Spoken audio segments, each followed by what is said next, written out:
Yo, what's going on? I am Jay Tarantino, the Guitar Boss. Welcome back to another video. Today I'm going to show you a super sick, super evil sounding diminished arpeggio lick. Make sure you're warmed up. It's going to be a super time, super shred. Make sure you're super warmed up. So pay attention!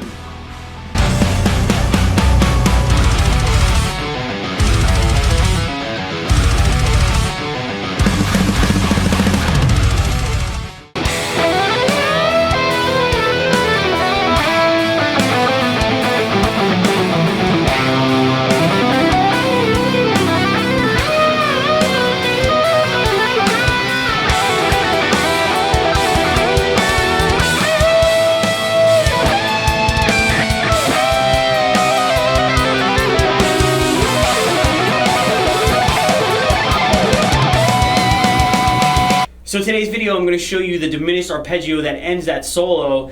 And before we get into it, I just want to show you the E harmonic minor scale because that's what key we're in. So going up and down the scale, the notes are as follows. So we got E the root, F sharp the second, you have G the flat third, A the fourth, B the fifth, C the flat sixth, D sharp the major seventh, and then back to the root note E, and then you just keep going. So the lick that I played utilizes what we call a diminished seventh arpeggio, and diminished seventh arpeggios were probably made most famous by Yngwie. Yngwie uses them all over his playing, Randy Rhoads. Those are the two guys that really come to mind when I think of them, because it's very neoclassical, so it's perfect for rock and metal. And Yngwie was the one who really brought it to the forefront. And there's a few different patterns. We're going to get into one type of pattern today. Like I said, we're going to break this video down into like a little mini-series, so I'll get into some other patterns, other ways of playing the same shapes. So we're starting this lick off on the 8th fret on the high E string, so C, the flat 6. So we're starting with the C diminished 7th arpeggio. So the best way I can explain this is if you took a, let's just say you took a C minor chord, you have the C, the root, you have E flat or D sharp, the flat 3rd, and then you have G, the 5th. So a diminished 7th arpeggio is root, flat 3rd, flat 5th. So we're just taking that G and we're just moving it back a half step to F sharp. So we have C, D sharp, and F sharp. So you can hear it's very evil sounding. So especially when you harmonize it, it's super evil. And because it's diminished arpeggios, because it's all in intervals of 3 frets, so it's all in minor third intervals, it's actually a symmetrical scale. So the pattern that we play on the E string is going to be exactly the same as we play on the G. So it's going to all be in 3 fret intervals. So we're doing 8, 11, 14 and 8, 11, 14 on the G. So the first pattern, we're starting 8th fret. So we're doing 8, 11, 14, 11, 8. And then we're skipping B. We're going to the G and we're doing, so 14, 11, 8, 11, 14.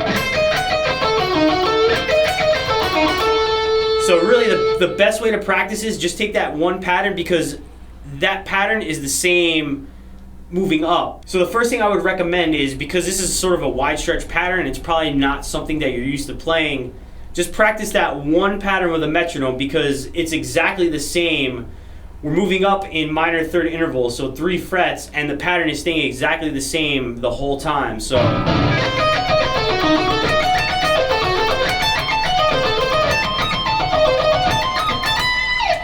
again, it's exactly the same. So once you have the first pattern, then you have the rest of them. You just have to get used to doing the quick position shifts. So just practice that with a metronome. Just practice that first pattern.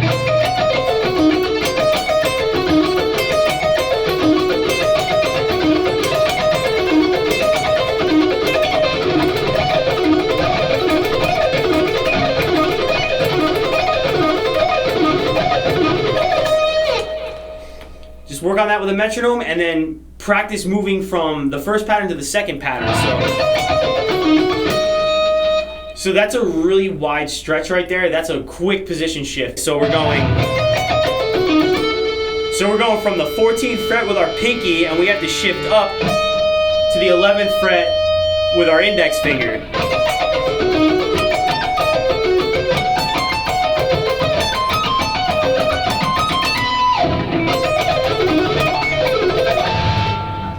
So just, again, once you practice the first pattern with a metronome, just practice going from the first one to the second one. So.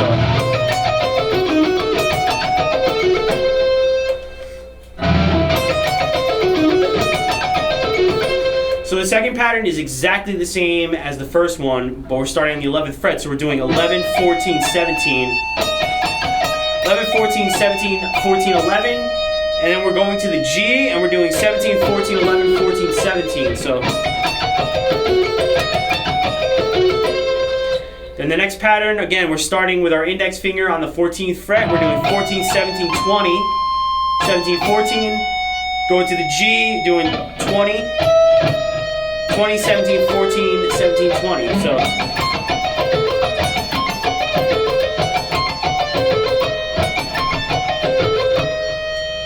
then the last pattern, we're going up again, starting 17th fret with our index finger. We're doing 17, 20, 23. 17, 20, 23, 20, 17. Move to the G, 23, 20, 17, 20, 23.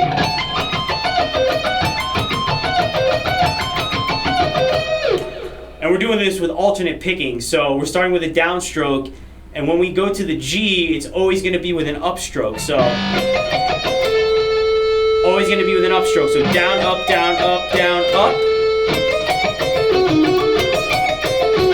Down, up, down, up, down, up. Down, up, down, up, down, up. So always remember that. Very important. Just remember that first note on the G is going to be with an upstroke.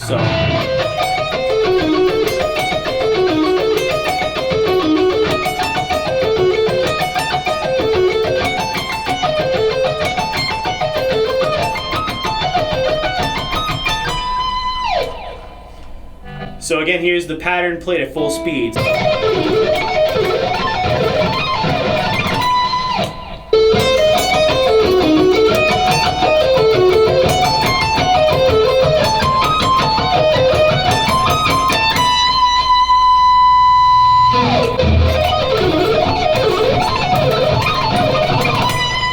Thank you all very much for watching today's video. As always, I hope you have learned something. Stay tuned for part 2 of this series next week. I'm going to be breaking down some more patterns based on the same ideas. Make sure you stay tuned for that. If you would like to check out some music from my band Etherius, you can go to our website, etheriusband.com. Link is in the description box below. Follow me on Instagram, @GuitarBoss, my website for more videos, for more music, tutorials. JayTarantino.com. Again, all the links are in the description box below. You can follow Etherius on social media @EtheriusBand. Thank you very much. I appreciate the support. If you would like to donate to the channel, if you like the content, please consider a donation. Links are in the description box. And I'll see you in the next video.